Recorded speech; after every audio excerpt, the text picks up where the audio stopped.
sadias. Mas Paulo Franco, eu ouvi há pouco também a sua intervenção e falou que em termos de software estamos muito aquém, pelo menos os contabilistas estão muito aquém daquilo que precisam. O que é que mudaria no software, ou o que é que mudaria pelo menos em termos daquilo que vocês precisam, de forma a adequar o software, mas também todas as inovações tecnológicas, de forma a que aliviasse a vossa carga de trabalho? Desculpa. Em relação a essa matéria, e foi um bocadinho o tema que tivemos a falar na parte da manhã, não é? As novas tecnologias têm que nos facilitar o trabalho. E hoje em dia, como sabemos, existem exemplos, e inclusivamente já em outros países experiências dadas, de que é possível reduzir tempos de trabalho no tratamento documental, no tratamento da informação. Mas ainda gostaria de ir um bocadinho atrás na pergunta que fez inicialmente sobre a questão do software e da junção com a autoridade tributária e entre a ordem e a autoridade tributária. E eu gostaria de realçar aqui um ponto sobre esta questão que tem sido dita. Nós estamos perante agora uma grande mudança em termos de SAFT da contabilidade e nas exigências que vamos ter para o futuro. Eu acho que há aqui uma grande promiscuidade da autoridade tributária na contabilidade. A contabilidade é a contabilidade. Tem regras próprias, tem normas que a autoridade tributária não deve interferir, nem se deve meter. E aquilo que nós estamos a assistir, nomeadamente com a legislação que foi agora aprovada, é que a autoridade tributária está a determinar as ordens e as formas de trabalhar daquilo que se deve trabalhar em termos de contabilidade. O que significa que a ciência, que é a contabilidade, e aquilo que as normas têm, obviamente que não vai interferir em termos de juízo de valor, em termos de justo de valor, mas vai interferir em termos de parametrização e padronização de tudo o que são métodos. E eu acho que vai limitar muito aqui a contabilidade e a forma de exercício da atividade. Podemos ver aqui pontos positivos e pontos negativos, que é, por um lado, a autoridade tributária vai definir normas e padrões para termos todos a conta X com a taxonomia Y e, portanto, tudo é igual em todos os softwares informáticos que vão ser produzidos. E isso, por um lado, pode ser visto como uma situação positiva, nomeadamente na transferência e na mudança de softwares informáticos. Mas, por outro lado, está a limitar muito aquilo que é um trabalho que nada tem a ver com a autoridade tributária. A autoridade tributária deve-se limitar àquilo que tem a ver com os impostos, com a cobrança de impostos, com a desmaterialização e com tudo o que diga respeito a cumprimento de obrigações fiscais. Não se deve imiscuir na contabilidade. Embora a contabilidade, obviamente, sirva de base para o tratamento das obrigações fiscais. E acho que chegámos agora a um ponto em que, se calhar, tem que se fazer uma paragem, porque aquilo que vem aí e que vem agora das novas obrigações limita muito aquilo que é o nosso trabalho. Nomeadamente, pelo que eu percebi da nova legislação, não podermos fazer alterações a lançamentos. Quer dizer, que é uma coisa perfeitamente natural em contabilidade. Quer dizer, não estamos a falar de coisas taxativas.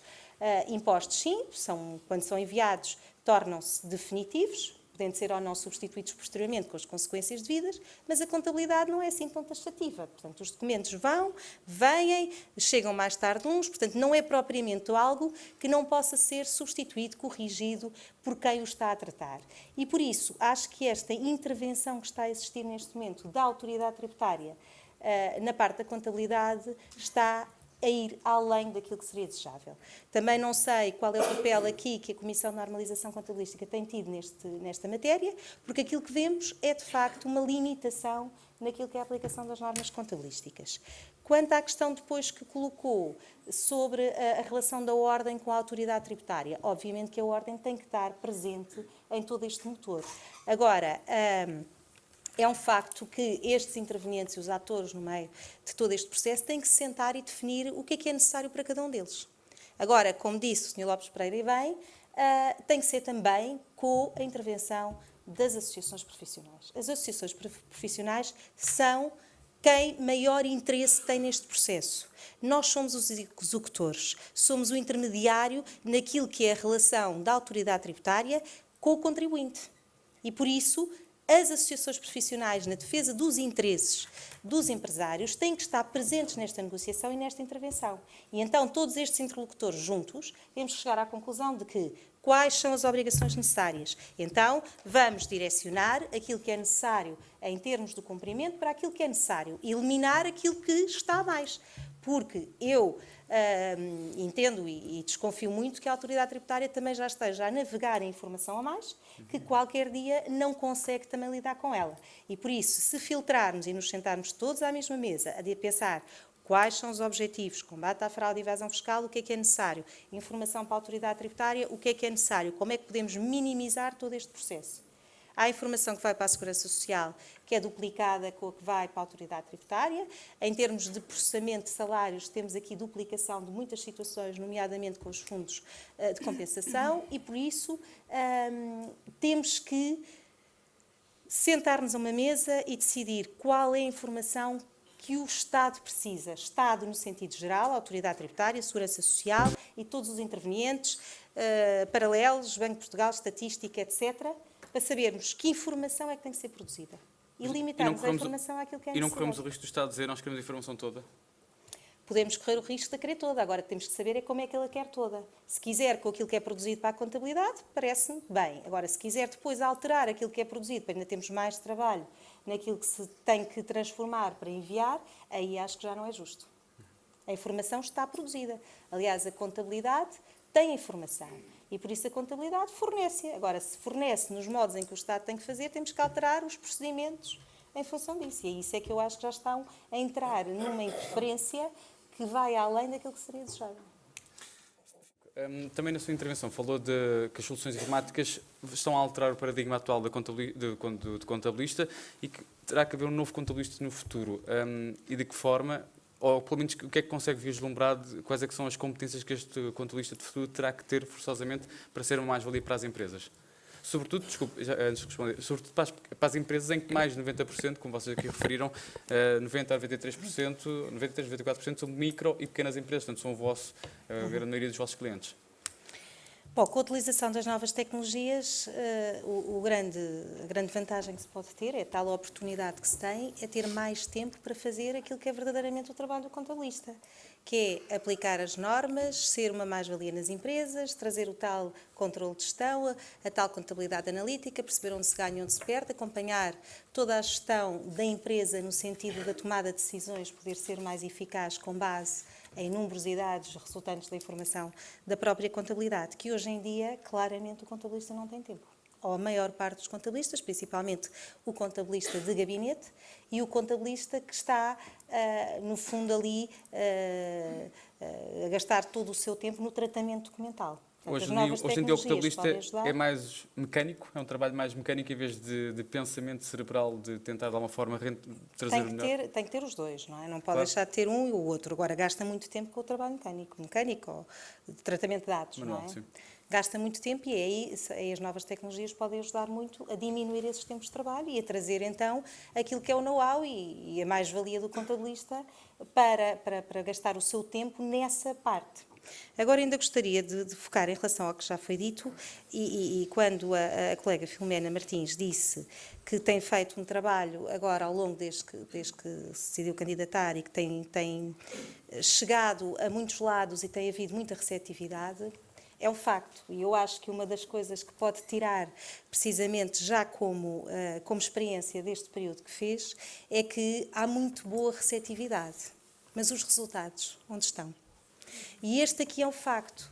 A Ordem tem trabalhado muito ao longo destes anos, e eu posso falar por experiência própria, porque, para quem não sabe, eu estive ligada à Ordem durante 21 anos, demiti-me e deixei de fazer parte dos quadros da Ordem desde o passado dia 1 de setembro, e, portanto, estive no consultório técnico da Ordem e estive como assessora do bastonário para os assuntos técnicos, portanto, estava precisamente com os dossiês das relações entre as reuniões com as associações empresariais e que se faziam regularmente, entre o Estado e que se fazem regularmente, mas a questão é exatamente isto, é que temos muito boa receptividade do outro lado, mas resultados muito poucos. E, portanto, do seu trabalho árduo que fez, e que desde já louvo, mas os resultados depois são muito poucos. E a verdade é que nós sentimos essa receptividade, mas depois não se concretiza em termos de legislação. E não se concretiza porque? Porque a autoridade tributária é uma entidade muito fechada. Nem é tanto o Governo, nem o próprio Secretário de Estado, com quem temos uma relação mais direta. A autoridade tributária é uma quinta dentro daquilo que é o poder político e está completamente fechada dentro da sua estrutura e tudo aquilo que é possível até pelo poder político, depois emperra na própria autoridade tributária, ou porque não é possível em termos informáticos, ou porque não é possível e porque eles estão sempre a querer os seus objetivos, exigem muito e não dão nada em troca. E por isso o caminho tem que ser por via, e efetivamente, e aí tem que ser um trabalho que tem que se dar continuidade, ainda que tenha poucos resultados, porque se forem a ver muitas organizações fora da ordem e de contabilistas tentaram ao longo destes últimos anos conseguir, nomeadamente a questão da disponibilização das declarações, da modelo 22 e da IES, é algo que eu pessoalmente, porque também sou contabilista na ordem, luto para que elas estejam disponíveis em janeiro há muitos anos e nunca consegui esse que foi sempre um dos grandes objetivos da ordem. Porquê? Porque a autoridade tributária tem sempre os seus problemas informáticos que, não tendo prazos definidos na lei, os utiliza para não conseguir ter atempadamente as situações. Agora, isso em prejuízo dos contabilistas só se resolve tendo esses prazos materializados na lei. E isso só se consegue, e tenho dito isto muitas vezes, a conversa e o diálogo, obviamente, que é a primeira ponte, mas a conversa e o diálogo têm poucos resultados. Posso-vos dizer por experiência própria. Aquilo que temos que fazer e aquilo que, e acho que é aqui o caminho para se conseguir, já o tenho dito, tem que ser perante, efetivamente, quem legisla. E quem legisla é o Parlamento, é a Assembleia da República. E a Assembleia da República, junto dos grupos parlamentares, onde aí podemos ter muita intervenção e receptividade, ainda assim, só demonstrando muita força e união de uma classe profissional é que vamos conseguir. O que se verificou no passado, para muitas vezes não termos conseguido alterações relevantes para a profissão, foi falta de união. E aí digo-vos que a única solução para conseguirmos ter essa força e essa firmeza junto da autoridade tributária passa por demonstrarmos que somos uma classe unida, que somos uma classe que quer alcançar um objetivo e que tudo fará para alcançar esse objetivo. Nomeadamente, ter força suficiente para fazer propostas legislativas diretamente. E digo-vos que o caminho, e falo por experiência própria, provavelmente terá que passar por aí. Claro que o que nós queremos e desejamos é diálogo, é entendimento, é que o lobby funcione. Mas digo-vos que muito dificilmente funciona desta forma. E há muita experiência do passado, não só da Ordem. A Ordem tem tentado, mas outras associações que dizem que a Ordem nada faz, também o têm tentado. Resultados? Zero. Fez a petição, qual foi o resultado para já? Zero. É isto que nós temos como experiência do passado. E aquilo que temos que trabalhar, e aquilo que temos que pensar é como é que estes resultados podem deixar de ser zero. E aqui digo-vos, é muito difícil, tem que ser com base em muita firmeza, em que os contabilistas se sintam unidos em alcançar um objetivo para conseguirmos lá chegar. Senão não se consegue. A receptividade não traz resultados. Traz, obviamente, abertura de portas, muita simpatia, estamos abertos, vamos pensar no assunto. Resultado? Nenhum. E por isso é bom que alguns grupos de colegas contabilistas se vão juntando e tentando também, porque todos nós temos vantagens e queremos que isto seja conseguido e, portanto, todos juntos, se calhar, vamos conseguir aquilo que não se conseguiu no passado. E por isso é que eu me debato tanto pela união, porque eu sei que, efetivamente, aquilo que tem faltado no passado é uma classe que não está unida, uma classe que está afastada da ordem. E é isso que se tem que trabalhar para o futuro. Paula fala numa questão da união e o Dr. António Lopes Freire também já... Sobre isto tem sido referido e esta promiscuidade que, de facto, está a ultrapassar todos os limites. Mas, mais uma vez, temos aqui um problema que é a legislação foi aprovada, está em vigor, está já a ter que ser cumprida com coimas se não for cumprida e, pelo menos publicamente, eu não ouvi as associações empresariais manifestarem-se ou sequer a perceberem-se deste problema. Claro que não sei se houve alguns procedimentos internos, porque depois não conhecemos o funcionamento. Pelo menos publicamente não os ouvi manifestar sobre esta situação.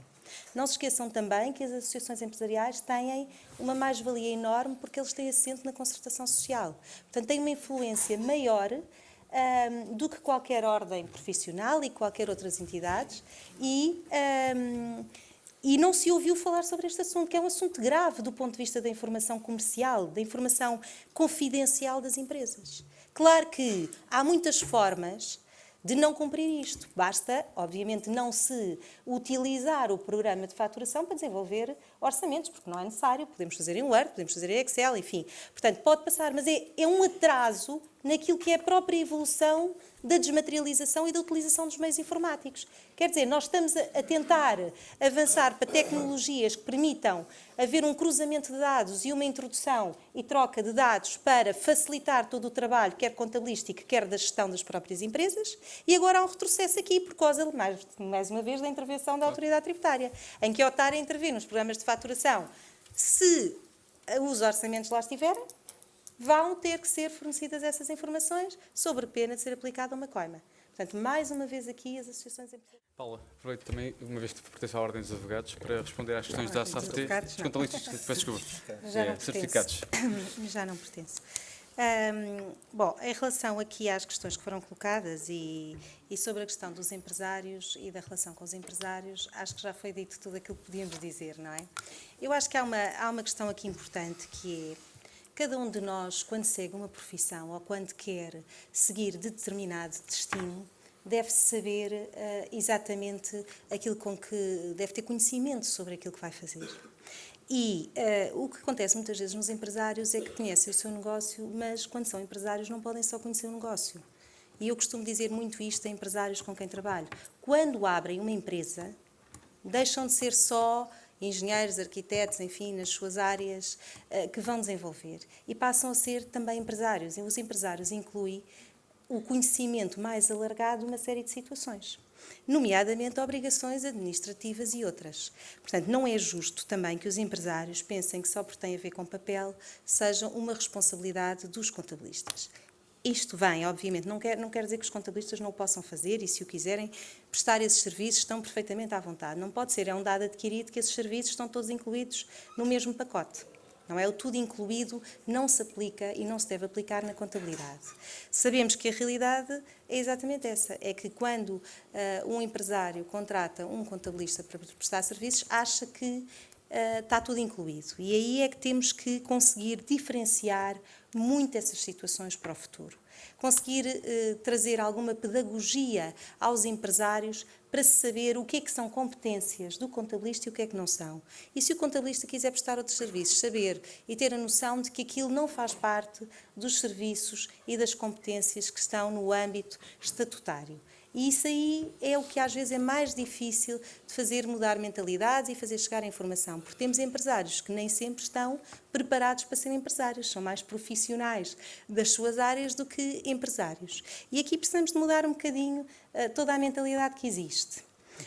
Quanto à questão do SAFT, já expressei um bocadinho aquilo que acho do SAFT, acho que está a entrar em caminhos que estão muito além daquilo que pode e que deve, e gostaria de que esta legislação tivesse um retrocesso em relação àquilo que está já previsto.